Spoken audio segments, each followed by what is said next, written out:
I don't know about you, but if you have relatives, and I do, very, very close to me, who have memory loss and or signs of dementia, advancing dementia, I'm telling you, it is one of the hardest things that you'll ever deal with. Words don't describe it. I know it can be put into words and the diagnoses and very clinical, but when it's somebody extremely close to you and you see that connection slipping, it is so hard. But it is something that we're learning more and more about every day. And, frankly, to be perfectly honest, we're learning how to live with it too. What would be great is if we could find ways and know ways that we can count on to help forestall that in our own lives here and maybe ensure that we don't suffer from that same particular disease. For some thoughts on that overall, let's visit our good friend, Dr. John Braccio. drjohnb.com is the place where the podcast exists at all times, 24/7, 365. Regional Psychological Services of East Lansing, and on the other end of our line right now. Good morning. Good morning. Good morning. Well, good morning to you, Dave. And clearly, memory loss and dementia, certainly they can develop as persons age. This is particularly true at this time. People are often living into their 80s in large numbers. Mm-hmm. Dementia is the second leading cause of death worldwide. Few of us don't know someone, like you mentioned, that are suffering from memory loss at some stage of dementia. Mm-hmm. This time, 55 million persons worldwide suffer from dementia, with 10 million new cases being added, each year. So this information can be difficult for us to hear or experience, as many lifelong, strong persons we love and care for may begin to, progressively have worse memory problems and dementia. So I think it's important in terms of how not to have problems, is or at least wait over years with problems. Mm-hmm. We want to be physically, cognitively, emotionally, and socially as fit as we can be to limit the effects of aging. If you just vegetate and stop, that certainly is not a good thing to do. So we want to keep as active as we can. Now, mm-hmm. if I can, I'll mention some common causes of memory loss and dementia. You were talking about excessive alcohol use, smoking, depression, anxiety and stress, nutritional deficiencies, head injury trauma, sleep medication and long-term lack of sleep, blood vessel disease, strokes, misuse of prescription or illegal drugs.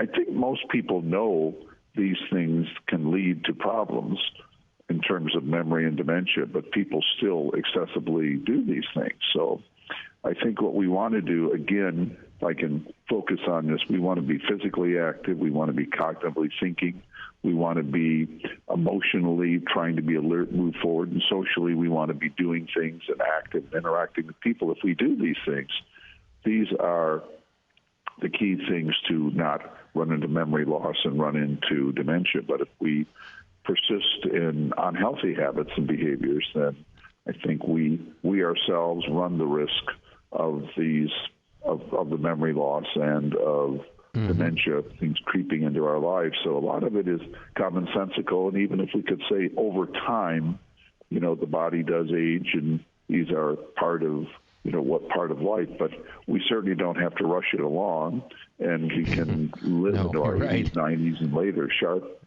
as can be. We regularly run into people that are really very old and very sharp. So we just need to try to take care of ourselves as best we can. And you mentioned that at the head end too, where people are living longer, and I guess the answer to is it dementia now a bigger problem than it's ever been before?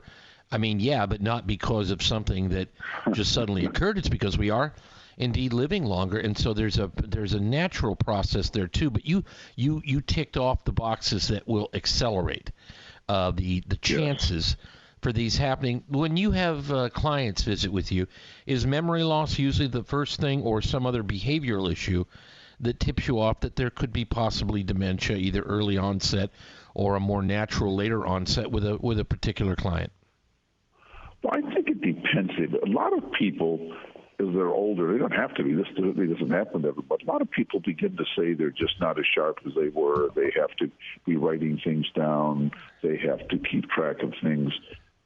So a lot of times people will just notice small things occurring. In fact, maybe most people have that happen as they live a life, even though I often say the longer you live, the more things you have to forget. Okay, if you're 20, you don't have That's to true, too. If you're 80, you do. If you're 80, 90, you do have a lot of things to forget. So, but persons come in, often another person will identify a relative, and they'll request an evaluation. It might come from the family physician. And so it's other people notice, or they themselves, or both notice that they're really losing memory. They can't keep track of things. They leave they'll leave the stove on. They'll leave a door open. They'll leave the water running. They'll just be starting to do things that they didn't normally do, or they'll be asking a person every 10 minutes or half hour or whatever unusual sequence, a question like, are you going to be staying home today? Or are we going to the grocery store? Or when are we going to hear from Billy? Whatever it might be, these things start being noticed. And then when the person notices it too, then it starts to, be difficult and can be painful even. And often we do see persons that are struggling in life, and they know there's a problem. They're just having a difficult time. Oh, and Doc, one of the things that I noticed was a person asking me the same question over and over, even though I'd answered it like about 2 minutes before, and I answered it 2 minutes before that, and it was if it had never occurred. And I thought, well, that's not right. That's just, it seems like small stuff, and it is, but in combination with other things, you start to you see the, paint on the palette. It starts to become more clear. And as it gets muddier, it just becomes more clear.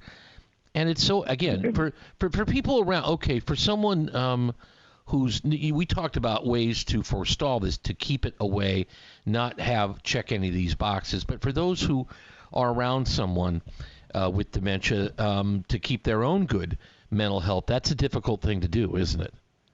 It really is. You have to be patient.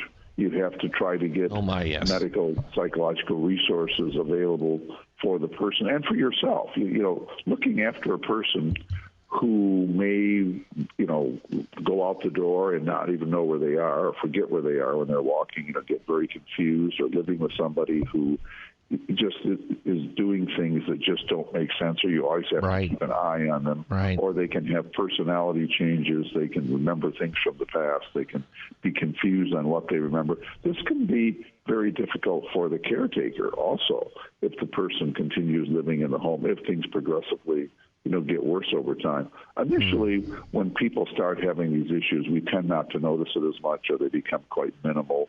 But then as they become more and more worse, we then have to accept also. A lot of people have trouble even accepting, I won't believe that Mary or John or whatever it is having this problem. But then as it becomes rather evident, it then becomes a personal issue. It becomes a family issue. It becomes a person we love and care for issue. And there are very few things sadder than somebody that you had enormous respect and caring, and somebody who may have mentored you in your life. It could be a parent. It could be a dear friend.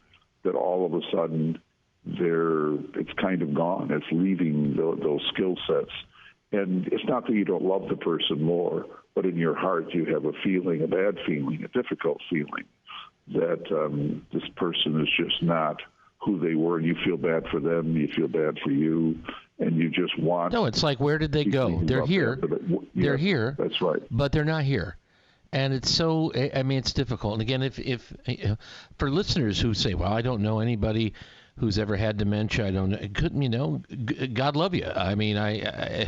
It's a difficult thing in your life. You don't want to wish it on anybody, but more and more people are having to deal with this. So knowing the facts is important, and getting good. And again, if you're thinking that there's a problem with yourself or with a loved one, I can't emphasize this. I know you'll back this up. There are a lot of good resources now for this that are out there too. And it's important to avail yourself of these resources for your own peace of mind and mental health. I think it's and physical health too, because people who are caregivers can be taken right down the road with this. It's so hard, but there are resources. Well, very true, Dave. And it, like you're saying, it can be difficult for everyone. But if we love and care, there are medical resources. There are certainly, housing resources. There are psychological resources. There are resources. We just have to use them and not shy away and deny that there are issues. We have to recognize there are, and how are we going to deal with it? That becomes the important thing. Well, it's always interesting to get your viewpoint, and especially on something like this, which is, there are so many Americans now, again, who are in this aging category, and that's not going to change anytime soon. Memory loss and dementia, it's a real thing out there. Knowing how to keep it at bay. We've gone through some of the reasons today, and also ways that you can keep your own good mental health while dealing with either yourself or somebody else with this advancing disease. The Good Doctor, Dr. John Braccio, drjohnb.com. That's the podcast for Regional Psychological Services in East Lansing. Next week, he gets to hear his favorite holiday music. But not till then. You have to wait for one more week, and we'll bring it through the door as we get ready for Christmas 2021. Thank you, Doctor. Take care. Stay safe, all right? Dave. Bye-bye. Absolutely. Same here. We'll come back in a moment, visit with Evan Brown, Fox News Radio, who's on the scene of a very, very tragic situation here in these United States. So don't go away. We'll get the update here and get informed. 1320 WILS.